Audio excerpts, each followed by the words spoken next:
ಮತ್ತೊಂದಾವುದಾದರೂ ಇರುವುದೇ? ಇಲ್ಲವಲ್ಲ. ನಿನಗೆ ತಿಳಿಯದ ವಿಷಯ ಯಾವುದು ಮಾನವ ಕೇಶವ?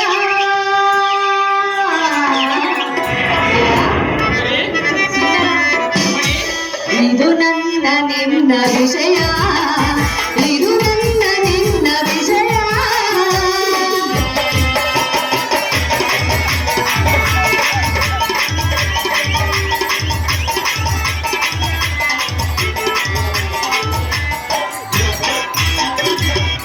ಆಹಾ ಶ್ರೀಹರಿ, ಭುವನ ಪಾಲಕನು ನೀನೇ ಅಲ್ಲವೇ? ಈ ಜಗದ ಸೃಷ್ಟಿಕರ್ತನು ನೀನೇ ಅಲ್ಲವೇ? ಹೌದು ಸುಂದರಿ. ಅಂತ ಬಳಿಕ ನಿನ್ನನ್ನು ಜರಿದು ಮಾತನಾಡುತ್ತಿರುವರು ಎಂದು ಹೇಳುತ್ತಿರುವೆಯಲ್ಲ, ಅಂಥ ವೀರರು ಶೂರರು ಈ ಭೂಮಿಗೆ ಇರುವರೆ? ಅವರ ಸಂಗತಿಯನ್ನು ಎನ್ನ ಮುಂದೆ ತಿಳಿಸೆಂದು ನಾನು ನಿನ್ನಲ್ಲಿ ಕೇಳಿಕೊಳ್ಳುವೆನು ಶ್ರೀಹರಿ. ಭಕ್ತೋದ್ಧಾರಿ, ಚೆನ್ನಾಗಿ ಹೇಳು.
ಯಾರೂ ಅಲ್ಲ, ಭಾರತ ವೀರ ಮಧ್ಯಮ ಪಾಂಡವರ ಹೊತ್ತಿನ ನನಗಿಂತ ಯುಕ್ತಿ ಶಕ್ತಿ ಭಕ್ತಿಯಲ್ಲಿ ಮಿಂಚಿನವರು ಈ ಲೋಕದೊಳಗೆ ಯಾರೂ ಇಲ್ಲವೆಂದು.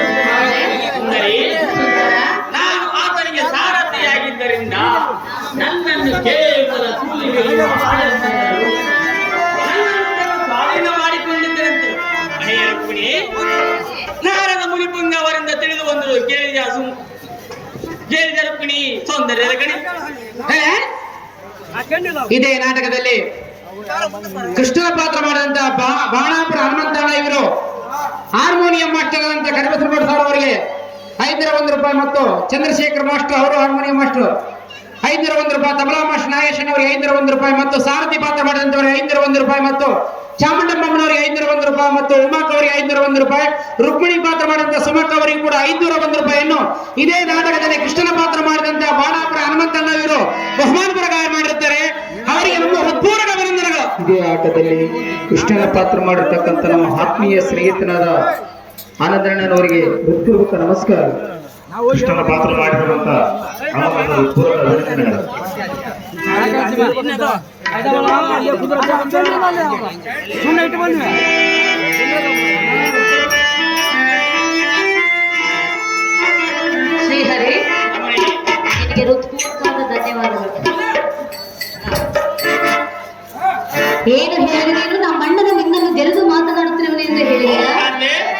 ನಿನ್ನ ಮಾತನ್ನು ನಾನು ಸರ್ವತ ನಂಬುವುದಿಲ್ಲ.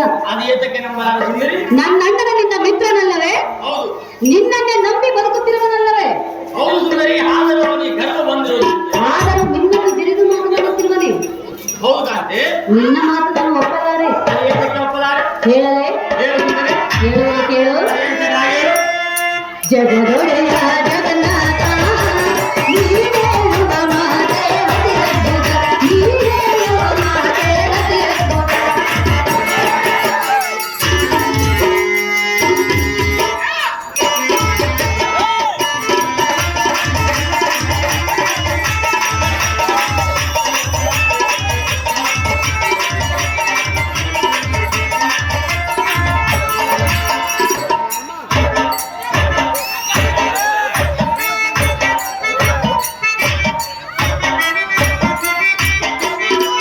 ನನ್ನ ಪ್ರೀತಿಯ ಅಣ್ಣ ಮರುಗುಣನ ನೀನು ಈ ರೀತಿ ಜರೆಯೋದು ಸರಿಯೇನಾ?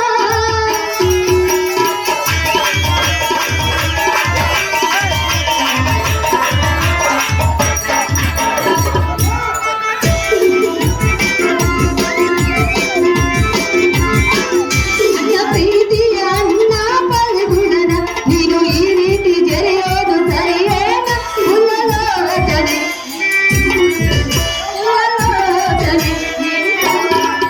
ನಿನ್ನ ನಡೆಗೆಯ ಒಪ್ಪಲಾರೆ ಸ್ಥಿತಿಪಾಲನೆ.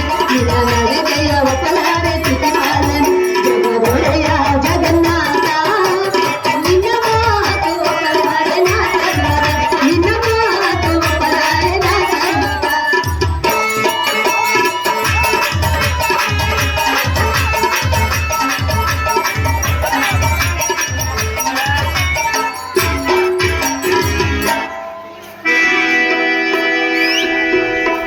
ಅಹೋ ಶ್ರೀಹರಿ, ಸುಂದರಿ, ನಮ್ಮಣ್ಣನು ಭಕ್ತಿ ಯುಕ್ತಿ ಶಕ್ತಿಯೊಳಗೆ ಅಶುಭ ಬಲಶಾಲಿ ಆಗಿದ್ದರೂ ಸಹ ಹಾ, ಸದಾ ಕಾಲ ನಿನ್ನನ್ನೇ ನಂಬಿ ಧ್ಯಾನಿಸುತ್ತಾ ಬದುಕುತ್ತವನಲ್ಲವೇ? ಹೌದು ಕಾಂತೆ.